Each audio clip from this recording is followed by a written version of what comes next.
বিশ্বের দিকে যদি আমরা তাকাই, দেখতেছি আজকে সারা পৃথিবীর ইসলাম বিরোধী শক্তি একই মঞ্চে এক হয়ে গেছে। প্রত্যেকের একটাই টার্গেট, এই পৃথিবী থেকে আল্লাহর দিনকে, ইসলামকে, কোরআনকে, মুসলমান নামের একটা জাতিকে মিটাইয়ে দেওয়ার জন্য। কথা ঠিক কিনা?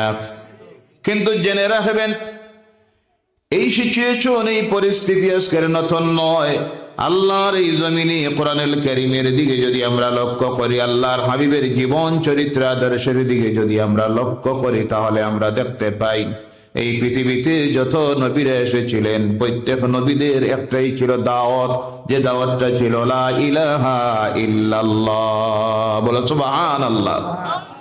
যখন এই কালিমা তারা দাওয়াত দিয়েছেন, ষড়যন্ত্রের শিকার তারা হয়েছেন, জুলুম অত্যাচারের শিকার হয়েছেন। এই পৃথিবীতে সময়ে সময়ে ইসলামের বিপর্যয় এসেছে, কিন্তু জেনে রাখবেন তা কিয়ামত পর্যন্ত আল্লাহর দিন ইসলামকে জমিন থেকে কেউ মিটাতে পারে নাই। কিয়ামত পর্যন্ত মিটানি সম্ভব হবে। সূরা বলেন সুবহানাল্লাহ। কারণ এই ধর্মটা দিয়েছেন কে? আল্লাহ রাব্বুল আলামিন বলছেন, বিসমিল্লাহির রহমানির রহিম, ইন্নাদ-দীনা ইনদাল্লাহিল ইসলাম। জোরে বলো আল্লাহু আকবার। আল্লাহর পক্ষ থেকে মনোনীত ধর্ম একটাই, যে ধর্মের নাম হলো ইসলাম। সুবহানাল্লাহ, সুবহানাল্লাহ।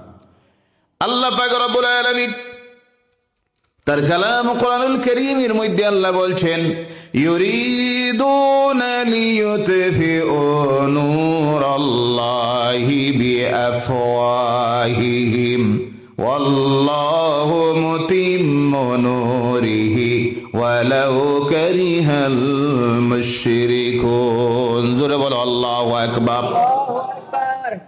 তারা চাইতেছে তাদের মুখের ফুঁক দিয়ে আল্লাহর দিনকে, ইসলামকে, কোরআনকে ও আমার হাবিব তোমার আলোকে তারা নিবাইয়া দিতে চায়। কিন্তু আমি আল্লাহ জানাইয়া দিতেছি, ইউরিদুনা লিইউতফিউ নূরাল্লাহি বিআফওয়াহিহিম ওয়াল্লাহু মুতিম্মু নূরিহি। আমি আমার সেই নূর গুলিকে, ইসলামের নূর, কোরআনের নূর, আমার নবীর নূরকে আমি আল্লাহ বাড়াইয়া দিতে থাকবো। বলো সুবহানাল্লাহ। আর জোরে বলেন সুবহানাল্লাহ। ওয়ালাউ কারিহাল মুশরিকুন, ওয়ালাউ কারিহাল, কোন জায়গায় আসছে ওয়ালাউ কারিহাল কাফিরুন। এতে মুশরিকদের, কাফেরদের যত জ্বালা যন্ত্রণা হোক, আল্লাহর কোনো অসুবিধা। সুবহানাল্লাহ বলেন সুবহানাল্লাহ। ভাইয়েরা আমার, যার কারণে ইসলামের বিরুদ্ধে, আল্লাহর বিরুদ্ধে, তার রাসূলের বিরুদ্ধে সর্বকালেই পৃথিবীতে যত ষড়যন্ত্র করা হয়েছে, কিন্তু জেনে রাখবেন এই জমিনে সর্ব অবস্থায় যাই ষড়যন্ত্র করেছে তারা জমিন থেকে মিটে গেছে। আল্লাহর নাম, তার নবীদের নাম এই জমিনে রয়ে গেছে। বলে সুবহানাল্লাহ। যেমন আল্লাহর দিনের বিরোধিতা করেছিল ফেরাউন, করেছিল নমরুদ, শাদ্দাদ, কারুন, আবু জেহেল, উতবা, শায়বা, মুগীরা, নাম বললে শেষ হবে না। এই ধারাবাহিকতায় যারা এই জমিনে আল্লাহ নবীদের বিরোধিতা করেছিল, আল্লাহ দিনের বিরোধিতা করেছিল, একটা আজকে জমিনে টিকে থাকতে পারে? সুবহানাল্লাহ বললেন না? ইসলাম আছে না নাই? ইব্রাহিমের নাম আছে না নাই? তাড়াতাড়ি বলবেন। মুসার নাম আছে না নাই? ইসমাইলের নাম আছে না নাই? আমার নবীর নাম আছে না নাই?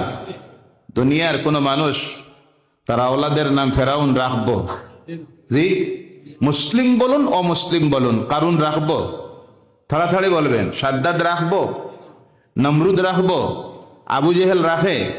উতবা রাখবো? শায়বা রাখবো? অমুসলিম মুসলিম কেউই নাম রাখে না। সারা দুনিয়া নফরত করে, কারণ এরা ছিল আল্লাহর দুশ্মন, তার রাসূলের দুশ্মন, ইসলামের দুশ্মন, আল্লাহর কিতাবের দুশ্মন। জমিন থেকে আল্লাহ মিটাইয়া দিয়েছে। বলে সুবহানাল্লাহ। ইব্রাহিমের নাম আছে না নাই? সারা দুনিয়ার মানুষ যখন আমরা নামাজে দাঁড়াই পড়ি, পড়ুন আমার সঙ্গীত, আল্লাহুম্মা সাল্লি আলা মুহাম্মাদিন ওয়া আলা আলি মুহাম্মাদিন কামা সাল্লাইতা আলা ইব্রাহিম ওয়া আলা আলি ইব্রাহিম ইন্নাকা হামিদুম মাজিদ।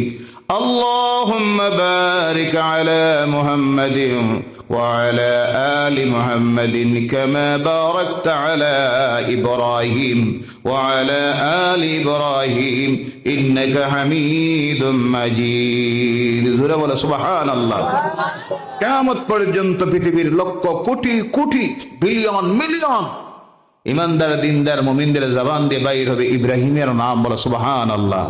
মুসার নাম আছে না নাই? কোরআনুল কারীম যখন তিলাওয়াত করি বারবার আল্লাহ নবী মুসার নাম আমরা তিলাওয়াত করি, ইসমাইলের নাম পড়ি। আমার নবীর নাম মিটাইয়ে দেওয়ার জন্য ষড়যন্ত্র করেছিল, কিন্তু এই নবীর নাম জমিন থেকে মিটানি সম্ভব হয় নাই। এই পৃথিবীর একটা সমীক্ষায় দেখা গিয়েছে সবচেয়ে বেশি দুনিয়ার মানুষের জবান দিয়ে যে শব্দ আজকে বাইরে হয়, আমেরিকার একটা সমীক্ষা রিপোর্টে দেখা গিয়েছে সেই শব্দটা হলো আল্লাহ। জোরে বলো সুবহানাল্লাহ। কোন শব্দ? আরো জোরে বলেন কোন শব্দ? ভগবান নয়, ঈশ্বর নয়, গড নয়, পরমেশ্বর নয়। সবচেয়ে বেশি তারা স্বীকার করেছে, কোন মুসলমানের কথা নয়। খ্রিস্টানদের, ইহুদিদের সমীক্ষা রিপোর্টে প্রকাশিত হয়েছে দুনিয়ার মানুষের জবান দিয়ে সবচেয়ে বেশি যে শব্দটা উচ্চারিত হয়, আবার জোরে বলেন আল্লাহ। কোন শব্দ? আল্লাহ। আল্লাহ সুবহানাহু ওয়া তাআলা। আর অন্য যারা যাদেরকে উপাস্য বানানি হয়, নাম নেওয়া হয়, এদের নাম নেওয়ার এভাবে কোনো সিস্টেম নাই। আমরা মুসলমান, ইসলামের বিধান হলো রোজ 5 ওয়াক্তের নামাজ যখন পড়া হয় আল্লাহর প্রতিটা ঘর থেকে আওয়াজ দেওয়া হয় আল্লাহু আকবার, আল্লাহু আকবার। এই আওয়াজ গিয়ে যখন কোন মুমিন মুসলমান নরনারীর কানের মধ্যে গিয়ে পৌঁছে, সঙ্গে সঙ্গে যারা শুনে তারা বলতে হয় আল্লাহু আকবার। বলে সুবহানাল্লাহ। আসে না নাই? আজানের জবাব দেওয়া আসে না নাই? আমরা দেই। মা বোনেরা যারা, তারা তো একেবারে ফ্রি। তারা মনে মনে ভাবে আমরা লাগি আজানের জবাব নাই, আজানের দোয়া নাই। পুরুষ যারা তারা শুধু, আর পুরুষ যারা আমরা মনে মনে ভাবি যারা মসজিদে আইসি, তারা বাকি মসজিদের বাইরে যারা, তারা আজানের জবাব দেয়? জি দেই না। জবাব দিবেন, দেওয়া হলো আল্লাহ রাসূলের সুন্নত। বলেন সুবহানাল্লাহ। আবার মসজিদে যারা তাকে অনেক আছে, আজান চলতেছে আবার কথাবার্তা চলতেছে, আসে না নাই? এই কাজটা মারাত্মক ভুল করবেন না ভাইয়েরা আমার। আল্লাহ রাসূলের নাম নেওয়া হয়, এই সমীক্ষা রিপোর্টে দেখা গিয়েছে আল্লাহর নামের পরে এই জমিনে যার নামটা সবচাইতে বেশি দুনিয়ার মানুষের জবান দিয়ে উচ্চারিত হয় সেই নাম হলো মুহাম্মাদুর রাসূলুল্লাহ সাল্লাল্লাহু আলাইহি ওয়াসাল্লাম। বলো সুবহানাল্লাহ। কোন নেতার নাম নয়, কোন দার্শনিকের নাম নয়, কোন কবি সাহিত্যিকের নাম নয়। নেতা আজকে আছে, নাম নিব, স্লোগান দিব, কালকে বাবাজি বিদায়, পিছনে একজনও যাইতো না। কথা ঠিক কিনা? নাম নিব, স্লোগান দিব। কত নেতা আইসে জমিন থেকে মিটে গেছে, নাম গন্ধ দুনিয়ার মানুষ নেয় না।